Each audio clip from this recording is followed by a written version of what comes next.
Thank you very much, Sunny. You're speaking quickly like you want to go. Yeah, maybe running away. Is now the time? Now is the time for the wolf howling. Go on then. I'll stay. The novelist Jodi Picoult is known for turning tough topics into bestsellers, and her latest book is no exception. No, it's called Lone Wolf, and in it a brother and sister must decide whether or not to end their father's life after a car accident leaves him in a permanent vegetative state. The book's also about wolves, though, and Jodi's here to explain. Good morning. Good morning. Well, the opening quote of the book is from The Blind Assassin, the novel, which says, and I'm quoting roughly, all stories are about wolves, which I had never realised before.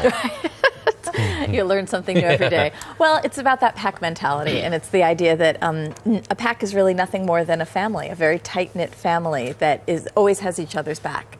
And that was the metaphor that I was trying to work with when I began to incorporate a lot of wolf research into the book. The main character, who you described, is a father who, on page 1, is injured in a car accident and winds up in a vegetative state. But he spent his whole life researching wolves from within by living in the wild with a pack. And as it turns out, there's someone in England who has done just that. Yeah, I mean, the story then is this issue about how you deal with somebody who is in this state. Do you hope that they will continue on all the medication and medical equipment? Or if they've lived this life of freedom, do you release them? The book comes down to a decision between two siblings. Luke Warren is the man who is in the vegetative state, and it's up to his 2 children, Edward and Kara, to decide what to do. Edward is a prodigal son who's been living in Thailand for the past 6 years after a big fight with his father. His sister Kara, who's 17, holds him responsible for breaking apart their parents' marriage.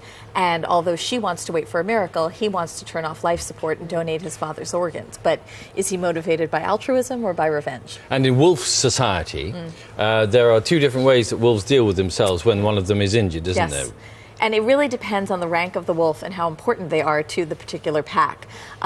They might wind up just very quietly slinking away and letting themselves quietly die because they know it will keep the pack from being dragged down. Or if it's a very important wolf, like an alpha, for example, they may actually wind up, being nursed back to health by the pack. In the pictures, I was just seeing Sean Lewis with the wolves, and he's Sean Ellis. Sean Ellis, beg your pardon, and he's the man who taught you all about wolves. He is. I thought I had created a pretty unique character. Then I found out, of course, that this guy had done exactly what my character was going to do. So I came over to Devon, where he works at the Wolf Centre UK, and he taught me everything that I needed to know about wolves. We've spoken actually to Sean. He's amazing. On BBC Breakfast, and he's an extraordinary man because he does exactly as you say. I mean, he lives with them as them.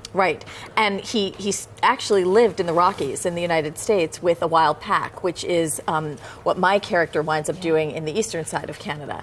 The experiences that Sean had were remarkable, from really learning from within, watching an alpha tell everyone in the pack to suck on an icicle without realizing why, and then coming to understand that was, in the cold, the one thing that was giving away their position when they were waiting to attack prey. Their breath was in the cold, and by sucking on an icicle, they could get rid of that. So, you start to see the intelligence of these animals and how far ahead they're thinking, which I don't think we often consider when we think about animals. Yeah, you really tackle the big issues, don't you? In previous books, bullying, teen suicide, bone marrow donation, kidnap, witchcraft, eugenics, gay rights, brittle bone disease, autism, murder in the Amish community. That's a big one, yeah. And others. But you do, apart from perhaps the latter one, you like to deal with big social issues. Yeah, absolutely. And, when I think about Lone Wolf, I think about a book that sits at the crossroads of medical science and morality. If we have the ability to extend someone's life artificially, should we also have the ability to end someone's life artificially? And does it make sense to hasten someone's death if they're going to be donating organs that save other people's lives? So you think about, this is an issue that I want to tackle.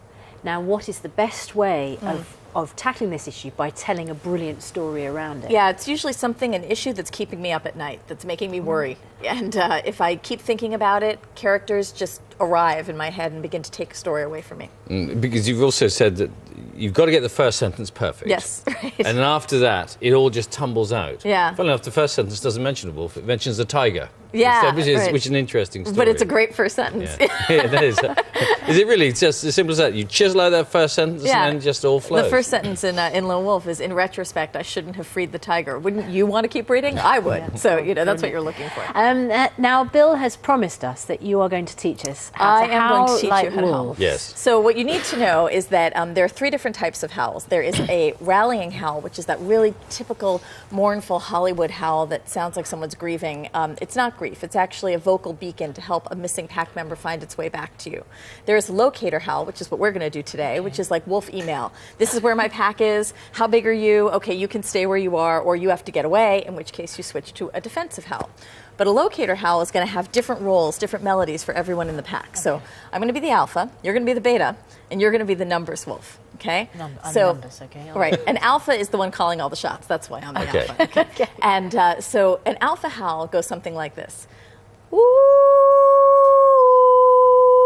And then you stop and listen to see if anyone's howling back, and then you howl again. Woo! It's like that 2-tone thing. Now the beta howl, your beta is your enforcer, your thug, the one who is protecting the alpha and everyone else. Yeah, That's you, right? that's good. So your howl sounds just like that, but it's about 4 times longer. So I'm going to do it first, All right. and then you're going to copy me. Okay, ready? Get ready. Okay.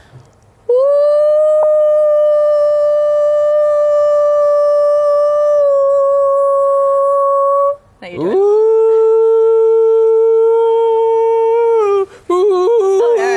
You're gonna Ran work out on of that breath. one, but Yeah. take a deeper breath next All right. time, because we're going to do it all together after Okay, I finish okay. teaching. Are you Okay. ready for this Yeah, one, Susanna? yeah. I'm not- You're the no. numbers wolf. Now, the numbers wolf, Yeah. the job of the numbers wolf is to make the pack look really big, even Yeah. when it's not. Okay. So you're one wolf, but you've got to sound like 40. Okay. So you're going to have a cycle of yips and yowls, kind of like a crazy howling dog. That's what you're going for. That's something like good. that. something to That be is described you. as, isn't it? Yeah. You're going to sound like this. This That's is a good. YouTube clip in the making. It is, isn't it? Okay. Do I sound like 40? Now, Yeah. what I'm going to do is I'm going to start the howl, and when I point to you, you're going to give your howl. And the 3 of us together are going All to right. blend together and all sound like a pack. 20 years man in up a bit journalism now. has Okay, led ready? us to This this, is it. Bill. So, and I'm going to howl first, and Okay. you're going to hear me go twice because I have to stop and listen as the Okay. alpha.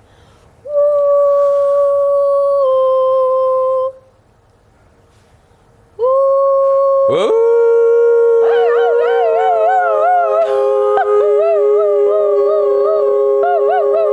That wasn't that good? Did All we right. sound like a pack? I'm Yeah. telling you, all the wolves in London are sitting right Yeah, outside I the tell you, studio every right dog now. in Britain is sitting up and watching the telly right now.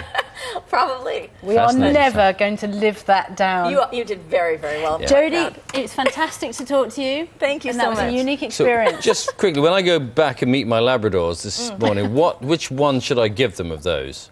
Well, it depends, because you actually can look at a dog and sort of figure out whether it has alpha, beta, yeah. diffuser tendencies. But if you do any of those, I'm sure he would look at you and Yeah. at least tilt his head. All right. Thank you, Jodi. Sure, thank you so much. Jodi's book, Lone Wolf, is out. Now, you should have a CD in there, actually, doing with the... Well, I did that last year, but the Techniques. singing on it was a little more professional than that. Carol, you should have been here. Your turn, I think. Phew, I didn't know he's get there. Good morning. All right, Carol, thanks. Be a sport. We've just ruined what's left of our careers, so you could have a go too. I can't remember what you did. I could do a cat. I hear my cat Donald going. Go on then. Oh, That's ended my career too. yeah, That was it. It was- hardly. All right, thanks. Thank you. That was worth it.